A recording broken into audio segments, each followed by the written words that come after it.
So yan guys, what's up mga katikman? So another day, another food vlog mga idol. So nandito naman po tayo sa May Laguna College dito po sa San Pablo City mga idol. Pupuntahan natin yung dinudumog dito na snack house na dito kalimitan kumakain yung mga estudyante. So bakit kaya dinudumog to? Hindi lang po mga taga Laguna College. Ang sabi nila meron din sa mga iba't ibang school. Mga Canosa, Liceo, dumadayo pa dito para mag food trip ano. So ito guys, ang Wilmas Snack House. Yan. So nakita ko guys, ang dami mong pwedeng pamilian na pagkain sa kanila, no? So mga pika-pika, tas meron din silang chow fan kung gusto mong kumain ng kanin, no? So tara, tikman natin yung food trip nila dito. Let's go! So nakita ko may mga available po kayo mga proven. Ano po? Yes, sir. Proven. Ano po? Proven, chicken skin. Chicken skin. Fishball po, kikiam. Kikiam. Okay po. Pinapainit. So pwede pong ipainit. Ayun. Hapon lang yung ginagawa namin. Tapos pagka po may na-order ay... Saka papainit po ulit. Ayun, tama po. So ito bagong luto to mga idol. So kikiam muna tayo, tikman natin. Nasaan po ang inyong sausawan? Sir, nandyan po. Ito. Meron po kayong manghang. Tawon po ang sausaw ngayon. Oo, dapat igaganon. Tama po. Oo. Ito pa manghang. Yun. Mukhang maraming sili. Gusto ko po ito. Ayan. So nakakatuwa dito. Laging fresh yung mga kakainin nyo, di ba? Kahit tumalan sibuyas, ayan, kahit mahal daw sibuyas. So, tikman natin. Kikiam. Masarap din sauce niya ate, no? Opo, sir. Pinadayo po talaga ang sauce namin dito. Okay, tikman natin yung suka. Yun. Kwek-kwek. Magkano po isang ganito ngayon? Sir, bali ang kwek po namin ay 425. 425. Opo, 425. Apat na yun. Kasi sila po go. Okay po. So, 4.25 yan. Hindi po. Mainit, naging rapper tuloy ako. Woo! Sarap na rin po yung suka. Ano po? Isa pa ang kwek-kwek guys. Yan. So, maganda nga dito. Food trip ka, di ba? Tapos mura lang, no? Pang merienda lang. Tapos sarap ng sibuyas. Hindi nyo tinitipid yung sibuyas sa usawa, ano po? Yun, kwek-kwek. Proven. Yun. Kasi yung akin. Tapos nakita ko may pipino dito. Libre din po ito.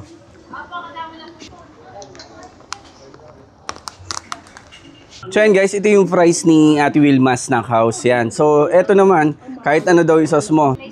O, yun. So kung anong gusto mo, di ba? So ito, 40 pesos lang kung sago, gulaman yung kasama. Yun. Tapos ito yung sago, gulaman na sa ilalim. Overload price ang tawag nila dito. May cheese stick din sila. So maya guys, gagawin lang ni Ate Wilma yung chow fan, tikman din natin yun. No? Ayan yung Ano po, yung chow fan sisig. Ang grabe. kami yung homemade chili oil, sir. Ay sige, gusto ko yan. Opo, pampagana. Ang dami ng sauce oh. Talagang gano'n, umaapaw talaga yung sauce. Ano po nagawa niyan, sir? Okay. So lagyan ba natin ng pampaganang? Ito, gawa mo rin to, te. Opo, lahat. Yan. So paghalo-halo natin dyan. Ito yung sisig chow fan ni Ate Wilma.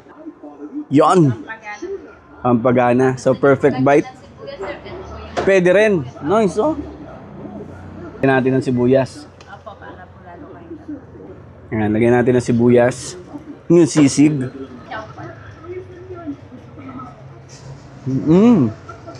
Na marami siyang toppings na pwede. Pwede po. So ito nga. Gusto lang po, parang Naubos na. may estudyante po. Ito po, Chicken Gordon. chicken cordon bleu. Yung ano naman po, yung Shanghai. Tingnan na rin natin yung Shanghai. hindi ko na lang po. So yung Shanghai muna. Ayan. So nakakatuwa no? Kung anong trip kainin, di ba? So yun guys, open si Ate Wilma 7 AM to 8. Ito kanina, kita ko may kumakain estudyante. Yung mga estudyante. Yung mga gusto nila. So meron din sila dito guys na sweet corn overload. Magkano yung ganito Ate Wilma? 40 pesos po, sir. 40 pesos. Ayan. Parang dami-daming cheese. Apo, Yan. cheesy corn po. Overload cheesy corn daw ang tawag. Tikman natin. Perfect bite. Sarap. Tsaka alam mo malinis na natin. Yun. Okay. So yun guys, may food trip na masarap at mura dito kay Ate Wilma's Snack House yan. So katabi-katabi lang po ng LC. Ang sarap pang kumain, hindi siya ganun kainit. Malilom na, parang food court. Yan. So kung anong trip nyo, pwede may additional na sibuyas, additional na pipino, no? So si Ate Wilma ang sagot sa inyo, no? So guys, tikman nyo na. Hindi lang estudyante ang pwedeng kumain dito, kahit sino po, no? So tikman nyo na rin. Invite mo sila, Ate Wilma. Yam. Hello po, good afternoon po. Punta po kayo dito sa Bonifacio Street po. Wilma's Snack House po. Marami po kayo mapipili. Mga french fries, kwek-kwek, proben, lahat po meron dito. Tsaka may mga rice topping po kami, mga chow pan, shawarma, sisig. Kompleto si Ate Wilma. So yun guys, thank you and tikman nyo na rin yung Wilma's Snack House. Thank you, bye-bye!